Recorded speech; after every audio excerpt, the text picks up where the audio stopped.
25 दिसंबर से बच्चों के लग रही हैं छुट्टियां और हर माँ के मन में एक सवाल है, अब मेरी पढ़ाई कैसे मैनेज होगी।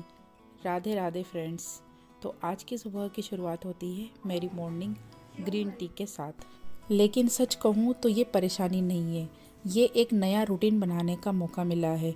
क्योंकि जो समय हम बच्चों का टिफ़िन बनाने में, उनको तैयार करने में, उनके बैग रेडी करने में लगाते थे, अब उस समय को हम थोड़ा जल्दी उठकर और उसी समय को हम लगाएंगे हमारी स्टडी में। क्योंकि सुबह घर में बिल्कुल शांति होती है और मन की एकाग्रता का यही वो समय है जब हम अच्छे से बिना किसी डिस्टरबेंस के साथ हमारी स्टडी कर सकते हैं।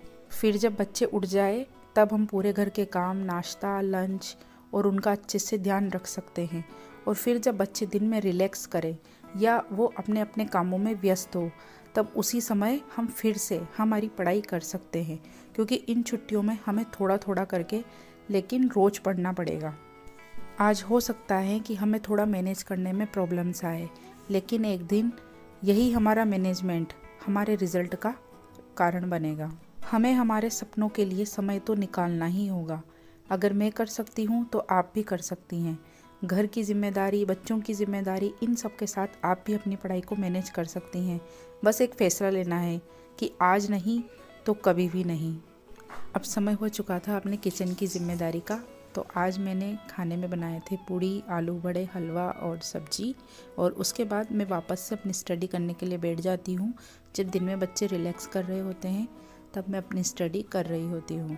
यहाँ पे मैं हिंदी ग्रामर पढ़ रही हूँ क्योंकि उसमें मेरे से बहुत ज़्यादा मिस्टेक्स होती हैं। कई बार मैं भूल जाती हूँ, कितनी ही प्रैक्टिस करती हूँ, लेकिन फिर भी प्रैक्टिस मेक परफेक्ट। आरपीएससी की तैयारी कोई आसान नहीं है। सिलेबस बहुत बड़ा है और कंपटीशन भी बहुत ज़्यादा है और ऊपर से घर की जिम्मेदारियाँ। लेकिन मैंने ये समझ लिया है कि परफेक्ट टाइम टेबल नहीं होता है। रियल लाइफ के हिसाब से ही हमें हमारा टाइम टेबल बनाना पड़ेगा। कुछ दिनों हमें थकान भी होगी, हमें ऐसा भी लगेगा कि पढ़ाई छोड़ देते हैं, लेकिन छोड़ना नहीं है। मेरी स्टडी तो कंप्लीट हो गई है, अब इसकी स्टडी की बारी है। यहाँ